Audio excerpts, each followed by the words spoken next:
is one of the community partners with STEP, and this is one of the STEP satellite events that has been happening. Very happy to see you all here. Now you can sit back and, relax a little bit. We have an exciting panel here, and we have lots of networking time after that. Headstart, as a community, we've been here for roughly about 16 years. Across India, we've been present in 30 cities. Considering the vast expanse of India, that's a big reach that we have.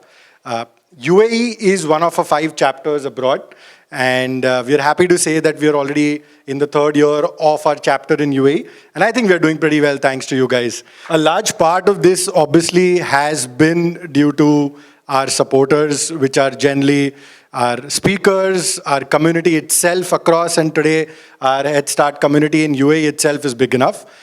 We work as an enabler, so we work with partners across the government, we work across regulators here, across investors, funds, founders, incubators, and I see all of them around here. And that's exactly where we come in. We're happy to always have a good, buzzing community, which is interactive, and that's always been a theme of our event. So it's a lot more about the networking aspects, which we'll anyways come to. But I think just to run you through some of them, we do an event every month. So we are more than happy to see all of you guys every month. We have a different theme, and our next month event will be unveiled probably at the end of this. It's a good event. I think we're doing it for the first time, which is going to be centric towards a different theme. Happy to see some smiling faces who we've already spoken to. And yeah, I think I'll hand it over now to Anshu. But thank you so much for being here, and thank you for supporting the community. So this evening, our special partners are WebEngage, and I'd like to invite Akash. So he'll just give like a quick introduction to WebEngage, and then we'll get started with the panel for today. Okay, so my name is Akash Rao, and I am the commercial manager with WebEngage. So WebEngage is obviously, as you see, we are one of the executive sponsors for this event. And in a nutshell, we are a customer engagement and customer retention platform, right? We work with more than 850 customers. This is our global number. And we help all these brands in terms of increasing their overall conversions, their retention, user engagement by communicating with their users in a highly personalized manner, right? So when it comes to communication, we have all the channels of communication, the traditional ones like email, SMS, WhatsApp. We also have the new age technologies like push notifications, social media. So we cover all these channels of communication in order to push your end users towards making the first transaction on your website, right? So that's basically what we help all these customers achieve. We've been in the business for the last 12 to 13 years now. We have multiple offices in India. We have a physical office here in Dubai. We have an office in Indonesia as well as in the LATAM region as well. So again, I'm pretty sure I'll be more than happy to interact with each one of you guys and understand more about your business and see if there's any possible synergies that we can actually look forward to. So thank you so much, guys, and we'll definitely look forward to have some fruitful conversation. Thank you. So I'd like to welcome Taha, who will be the moderator for the panel. Taha is my colleague from Headstart, and he'll be inviting the speakers and start the panel. Thank you so much, Anshu. Let me first invite the panel on the stage. I'll start with Alexander. Alexander, you have on the stage as well.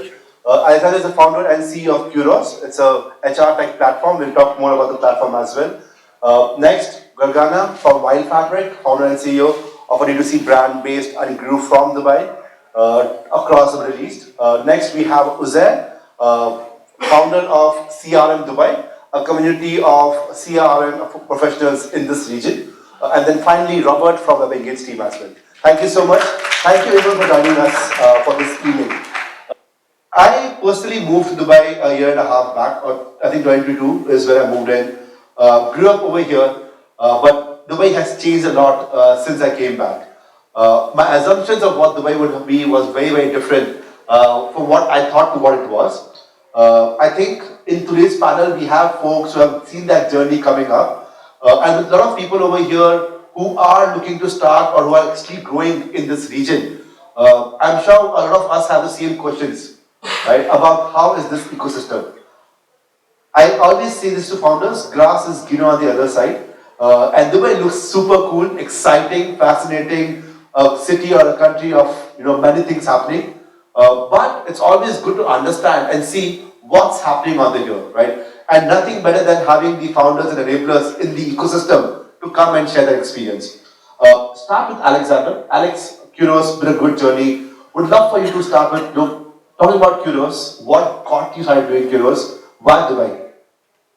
So a little bit about myself. I'm born and raised in Sweden, Swedish Romanian, and I moved out to Dubai almost 10 years ago now. When I moved to Dubai, I was at Cisco and worked with Cisco in Sweden, Netherlands, and then I moved to Dubai with Cisco. So startup was nowhere in my head at all when I moved out here. Why I got into startup is because of random events that happened throughout sort of my Cisco career, and I was in sales. And that got me that opened my eyes to actually I can do something else on my own, something that I'm passionate about. So from that sort of seed, this is where I started looking for problems that is within my sort of passion, and from there, I knew that going from a large corporate like Cisco to a startup, or at least that was in my head, was probably not the best approach. So I joined the startup first. And I joined another startup called Swivel. Who knows what Swivel is? A few folks. So Swivel is, in simple terms, Uber for buses. And when I joined, it was valued at about $200 million. When I left, we announced IPO on NASDAQ at $1.5 billion valuation. That was the crazy journey to see from $200 million to $1.5 billion in about 12 months. Crazy. So this is what I needed. I needed that sort of 0 to 1 experience to take the lead, to actually have guts to do my own startup. So it wasn't the aha moment for me, yalla, I'm gonna go and do Curious at all. It was a journey of a few years before I decided to, okay, I have what it takes, both the network and the knowledge. And then why Curious, this is more of a passion thing for me. So a little bit of a personal story. When I was in Cisco, I was in Amsterdam, I started my Cisco career. 2 years of experience, one of my mentors in Cisco told me, yo dude, do you want to move to Dubai? And I'm like, yeah, why not? It's hot, Sweden is cold, I'll move. And then when I moved to Dubai, I was leading Middle East and Africa. So here I am, 3 years of experience leading Middle East and Africa at a large corporate. Only a mentor could open such an opportunity. So I wanted to do something within that space. Then market validation and whatever I learned through the market feedback took me to change Curious to what it is today. And I guess I'll get a little bit into Curious. So basically what we're solving is the gap between employers and talent in a way in which we are helping talent or candidates to get the support and the career guidance that they need through mentorship and upskilling through project-based learning. This is fully automated. And then on the employer side, we've automated the recruitment process as much as it's possible, but we're also providing real-time deep candidate insights that is predicted with AI. So employers can basically automate and hire pretty much in a few minutes compared to weeks and months that we typically see in traditional recruitment. So first of all, I've been here for about 16 years. I was in London before. When I first came here, I was working in a completely different field. I worked for Al Jazeera Football Club. I was in charge of communications. I was doing like every man's dream job, I think. I met football players, stars, I organized games. I was in charge of the FIFA Club World Cup 2 years in a row, like from the stadium side. And I was like 23 or something like that. I don't know. Someone gave me that role. And so I never thought I'd end up where I am now, but I left the club and I started a restaurant, and that was my first venture into a startup, and this was in Abu Dhabi. I don't know if anyone knows, but starting a restaurant is by far the hardest business that you will ever start. Like it is, like this, it's uncomparable, between staff and food and processes and things, and if you're, 23, 24, it's a killer combination. But it actually sparked in me a passion that I didn't know I had, which was actually creating something from nothing. And my career led me to do that several times afterwards. After the restaurant, I worked for an Emirati company here. I started a chocolate division from them from scratch, 2 brands, 15 locations, premium chocolates. We designed everything from the tray to the chocolate, to the tasting, to the factory, like all. And then, so now I had basically discovered that I love creating things and brands and startups and running some crazy operations. But I decided there was something missing. And this is where Wild Fabric was born. I'm really good at brand. I love creating brands and processes and systems and all of that. But I just thought, if there's no purpose, then we're just talking. We're just marketing. From someone that creates brand that talks about emotion all the time, like the emotion of chocolate when you eat it and blah, blah, blah. I mean, it's great. It's fantastic. It's what marketing is all about. But seeing what's happening to our planet, to our earth, to the people, it wasn't enough. I needed to do something good with the passion, talent, and skill that I had. So Wild Fabric began in this way.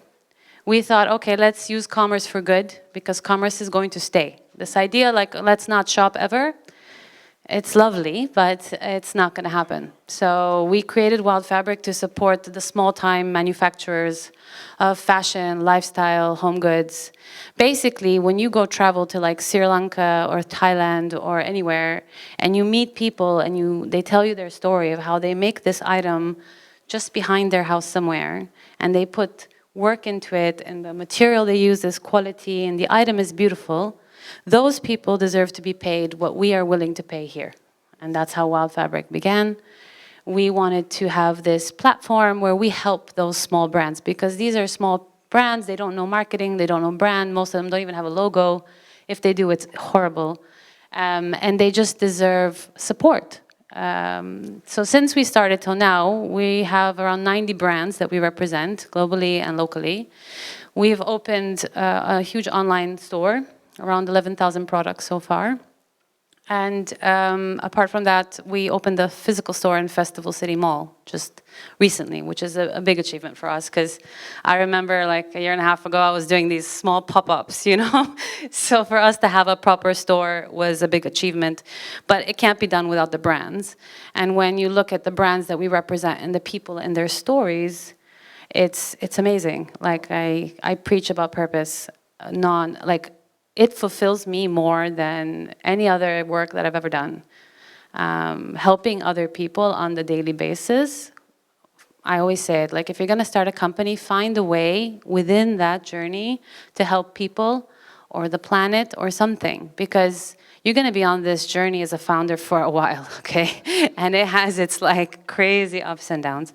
And if there's not something more that gives you that like joy, then it's going to be a much harder road. And in the end, you're going to find yourself with a lot of money and very unhappy, because all you do is work, essentially. But I absolutely agree, right? For founder, the journeys are of ups and downs, right?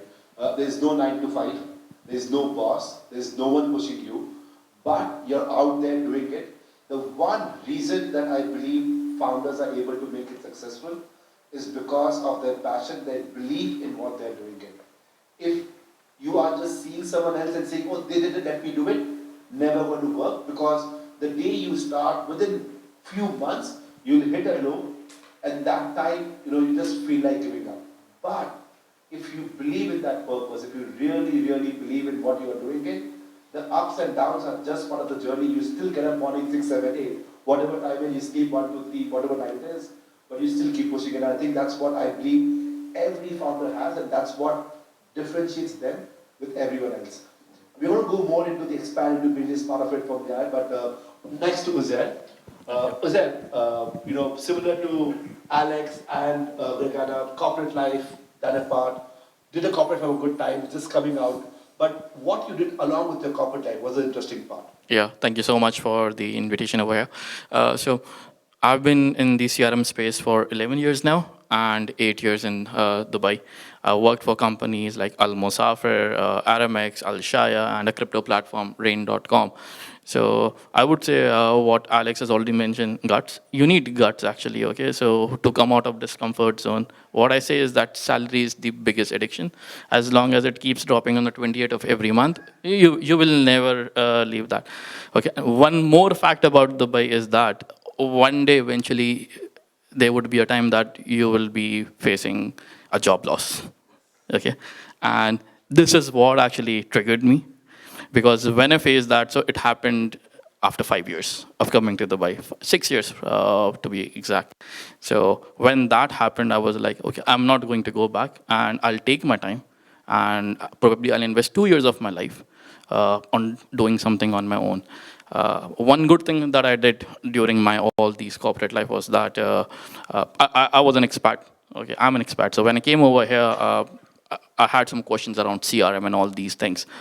It was very difficult to find people and talk to on this topic, like how to work on retention, marketing automation, build marketing technology, all of these things. I created just on one day, I just created a WhatsApp group. Okay. In 2019, and like 5 years later, we now have 300 members over there. We have like around 600 members on LinkedIn, 3,000 email subscribers, all of these things. So all these years, I started doing this community building and all these things, and that was one of the biggest motivation for me. So when I was stepping out of a job, a corporate job, and going into some sort of consulting business or helping companies and advising, that was an opportunity area over there. This community actually helped me. This you should be actually doing it. Just because of this community, now you can also see CRMDX be born as a product, as a community in itself, where people are joining this community and doing stuff over there. In addition to this, I'm also working on another product, which is going to be in the carbon space, ESG, carbon trading platform. I found an opportunity over there as well, which I'm currently in the ideation stage and I'm vetting it over there. But yeah, that was a very brief journey. But finally, Robert, right? Robert, WebEngage has again been a great partner and helping people grow out. You have been personally working across multiple regions with founders. What have your experiences been in this journey of growth? And how do you see expanding around into different regions as a part of the statement? Yeah, so first of all, thanks for inviting me. Great to be here. Lovely community. I really enjoyed the introduction as well. It seems like you guys are doing well, which is amazing to see. By the way, very inspiring stories from all the founders. First of all, I've been to Dubai only in about 6 months, so quite a new joiner into this region. But I joined WebEngage. I was in London, I was in Singapore, I was in the Netherlands, I was a bunch of places before that. So it's very interesting to see how dynamic and fast this region is. I mean, you hear about it in the news, but actually when you see it in real life, it's pretty spectacular, I have to say. So if you recall Akash's introduction, he was talking about our sort of operations, where we are at the moment. I would say Saudi is the biggest region for us. That's where most of the expansion efforts are kind of going at the moment. Kuwait, Qatar, Egypt, obviously UAE, that's what we're obviously focusing on too, but I would say Saudi by far is number one. So yeah, I mean, essentially for me, it's about finding our ideal customer, finding the right messaging, getting content on points, be physically there, present with your customers. I think that's a big one for me also. Going to these type of events like Step Today, I think those basics kind of need to be there. Otherwise, it's very, very difficult to go and expand. So we hosting these events around all of these regions, both big events, but also small events like this. And I'm finding it very, very good, actually. Like people in this region in particular, they like to go and listen. They like to ask questions. I can see them being very engaged. For example, as I was saying, when I was in London, it's difficult. I'm finding it's quite difficult to get people engaged because there's so many things going on, right? And people are so over-messaged with everything. Well, in this region, feels like people are just very open and they approach you, ask questions. So that's something I enjoy very much. But like I said, it's also about building personal connection, relationships. Again, sounds like a stereotype, but I'm finding it's true so far. Absolutely, trust-based system. Relation plays an important role over here, and that's where the networking, getting to know people, understanding them where they're coming from, plays a more bigger role in my perspective as just compared to the product that is there. But coming to Alex now, Alex, you've been with Curious you've worked with enterprises and talent, right? So it's both a B2B side of it, yeah, a B2B side of it, and then you also have a B2C in the talent side of it, right? Let's first talk about B2B, enterprises. How easy is it to crack enterprise? Like for you to get your first or the second customers, how much time did it take? So just to give you a little bit of context. 2.5, wow. So we could have built Curious, and just to give you a little bit of understanding about Curious, as I said, we have the candidate side, and then we have the employer side essentially, and we also have the mentors, so kind of three-sided. So we could have built Curious in two ways. We go to employers, try to sell them, hey, do you want to hire? And then we go scrabbling trying to find candidates. It would have been much more difficult. But at least maybe someone would eventually say yes and we get earlier revenue on the B2B side. We didn't go this way. We went to the candidates first. So we spent 2 years to just build the candidate side. And we didn't have jobs on the platform at that point. We were only offering mentorship and then upskilling. And it was really hard to get people to just come and learn, because who wants to learn for the sake of learning? Nobody. You always do that because you want the job, or you have a project, or you want to start your own thing. So it took us 14 months to get to 100,000 users. And then we launched the jobs for free to start with. And it took us 9 months to go from 100,000 to 700,000. So as soon as we added the missing component, which was the employer side, it really started the network effects. So it was really a journey for us to get to the final point. And even the way we positioned ourselves in the market, we had to position ourselves as an ed tech to start with. We could not have said an HR tech, but we don't have any jobs on the platform. So we started as an ed tech. Hey, here's mentorship, here's different projects that you can work on to upskill yourself. And when we had the platform, enough data being candidates, and then data on the candidates, this is when we launched the employer side. So we launched the employer side in August 2023, started monetizing it as well, and from August until Jan, we have now 54 paying clients on the B2B side. Was it difficult to pursue the 14 months of no jobs, just pushing for skilling, where you know that the incentive for everyone was jobs? Why that path? It was hard to keep users, candidates. But we did a couple of things as well during this time when we didn't have jobs. So number one is we wanted to also validate, is it possible to monetize the candidate side? We tried so many different ways, we failed 99% of them, with except one. And that was to essentially have a membership that is very low on cost, that gives you basically the ability to do everything for free on Curious as a candidate. This means mentorship, project, and job matching, but we didn't have job matching at that point. But if you want to get a certificate and if you want to get feedback from a mentor on your work, on your project, this is the only time you have to pay, and that worked. So we got at least some revenue from that, and then that scaled. Now we have about 2,000 per month that are paying for that. Okay. This is on the candidate side. Yes. So we started with that. But we added the job element without having a platform on the employer side. How?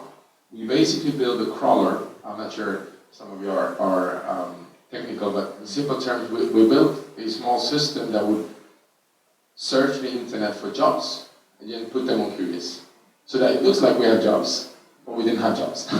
So whenever someone would click apply, it will get redirected to whatever the website of that job was. So that was kind of a small growth hack that we did in the absence of an actual job platform at that point. And for you to work with enterprise clients, what are the challenges that you have, or what worked well for you there? Good question. Trying to think. There's so many. It's always the chicken and egg problem, because I think it was already mentioned. Or you actually mentioned it, that it's all about trust in this region. So when we sold to the first few clients, all of them, who are you working with? Who are your current clients? What do you say when you have 0 clients? You're trying to make things up. So that was, I think, the most challenging part. But for us, we really overcame this by building the product on the employer side in a way in which you get value way before you pay. So just a quick question. Who has hired people so far in your career? If you raise your hand. All right. So for you who have hired people, you would obviously know that the way you get value when you do recruitment, you post a job and you pray afterwards. Or the alternative is that you do headhunting and you hope that somebody will answer. These are the kind of methods. But in our process, you get matched within a few seconds, and that is for free. And you only pay for the candidates that you like, and you want to reach out to them. So doing that, every single sales pitch with a prospective client or lead never had a sales deck. We showed the platform because it showed the value for your own job immediately. So when we build it like that, it was value before you purchase, and the conversion was much higher. I think that's a good hack, right? Because you saw a problem where the way everyone is doing it, you could have gone that route of it because you had all those things, but then, how are you differentiated, or even not even that, why you was a very big question, right? When you bring the value for it becomes easier. Still, that question of why, who is the first one still remains, and that's where the early believers are part of your closed network, right? People that you keep meeting in, you keep bouncing off ideas, interacting with them. Now, for you in this entire space of enterprise clients, and then so we talk about enterprise. Let's talk about challenges in getting talent, right? EdTech as a starting point, getting students to learn skill and get mentored.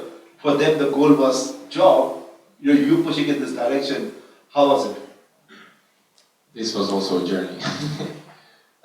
So as I mentioned, I'll break it up in two phases. The first 100,000, and then the rest 600,000, as we are today. So the first 100,000, we literally went on campus because we knew that students or graduates were the most hungry people to get a job. So going there, promising them internship that we didn't even have, to get them on the platform, and then we were trying to find internships at companies. So we really hustled. The first 1,000 was quite tricky.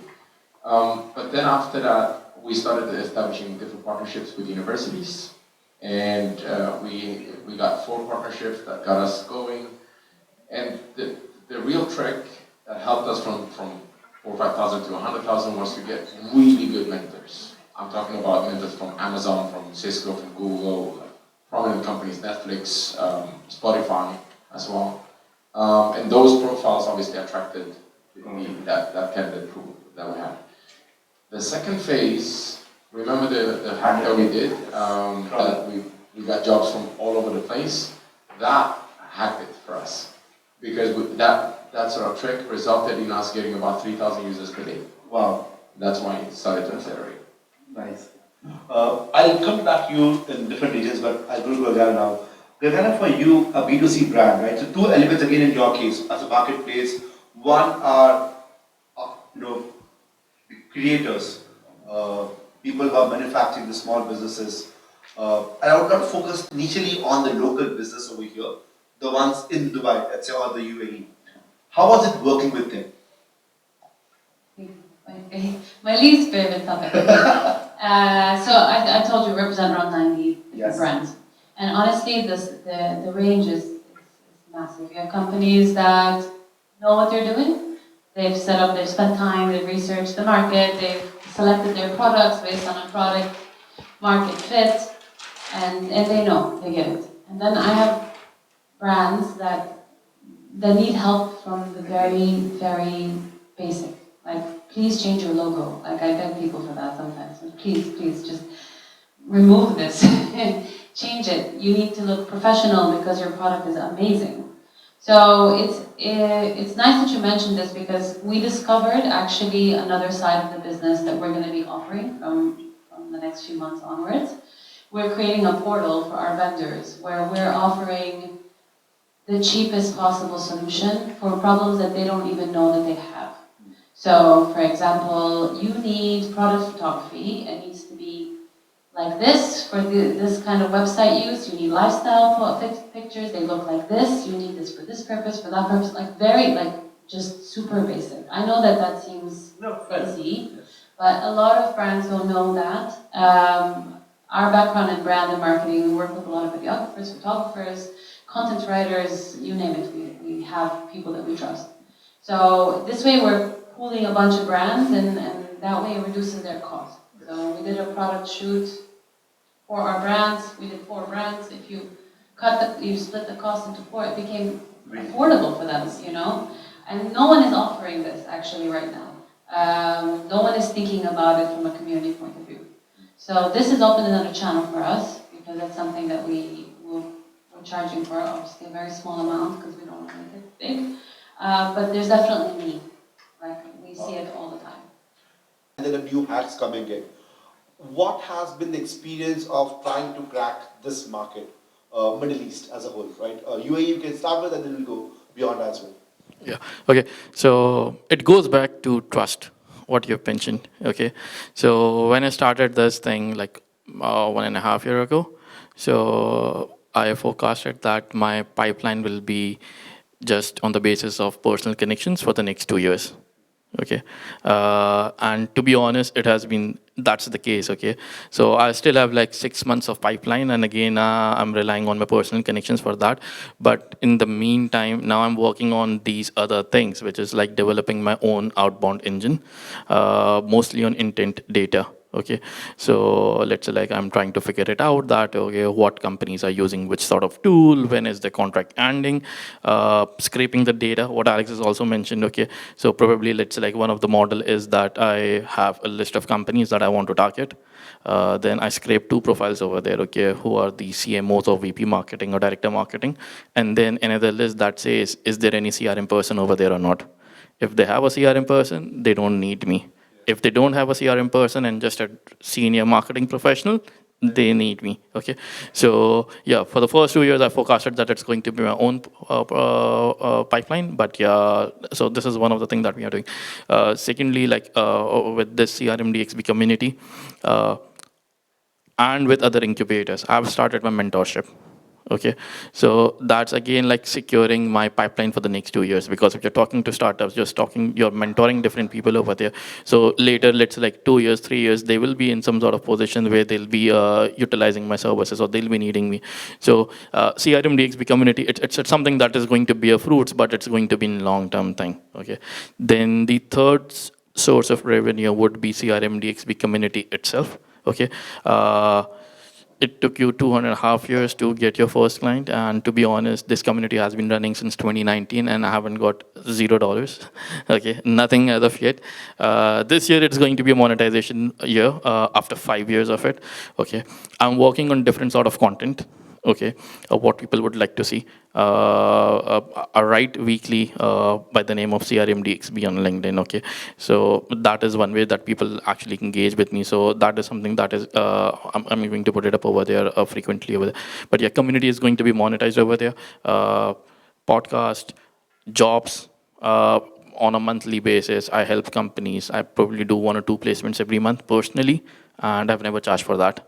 Okay, so yeah, I would say like different hacks, different verticals that will be deployed over there. But my biggest bet will be on that outbound growth engine, which is like scraping everything and see who actually needs me. I think a very good point was there. And a lot of founders you've spoken to, a general advice and what we've spoken about as well right now has been, hey, let's go out, meet people, network, build relations, build vasta. That's great. But events also have a saturation, and the predictability with the events in terms of who you are meeting, what happens, is not really sure. So I feel events is a lot of serendipitous, and you just go in, you do it, waiting for the good things to happen. But at the same time, for any founder to have a control over their sales pipeline is also very, very important. And that's where we talked about, like, having an outbound system in place, which is repeatable, which is scalable, which is controllable, right, is something that has to be, matched or countered with networking and building those relations out to be able to have that long-term view. I think what we've spoken Alex also and with Gargana and with Uzair, we understand one part for sure. It isn't fast. Things are not going to happen in 3 months, 6 months.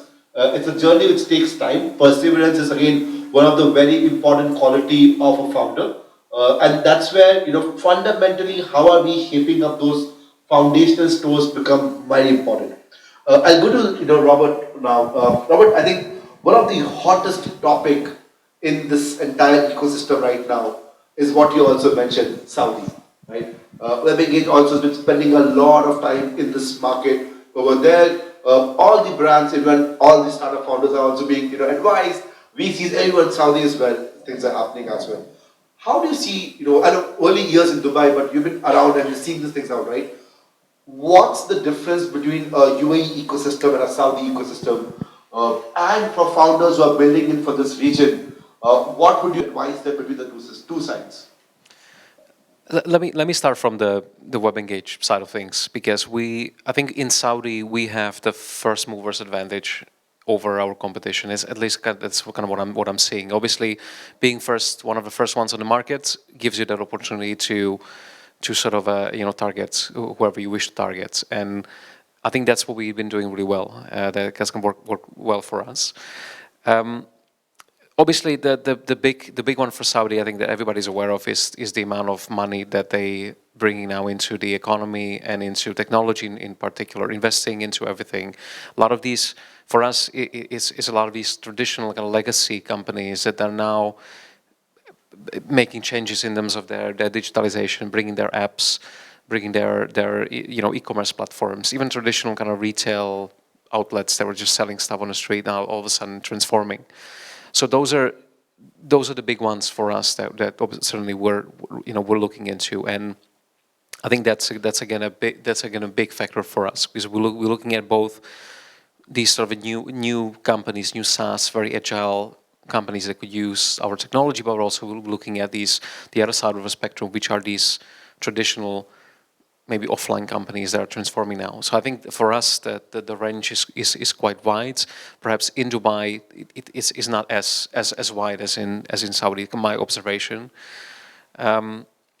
Yeah, I think that's the main obviously that's the main things, and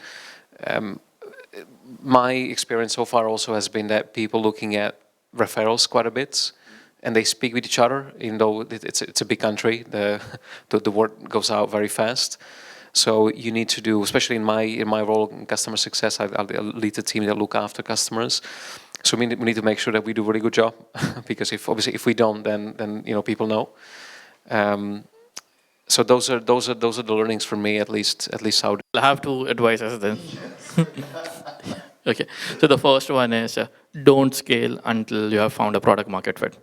Okay, and this is where most of the companies actually fail. Like, you could create a very beautiful product, okay, it has all the features that you think, okay.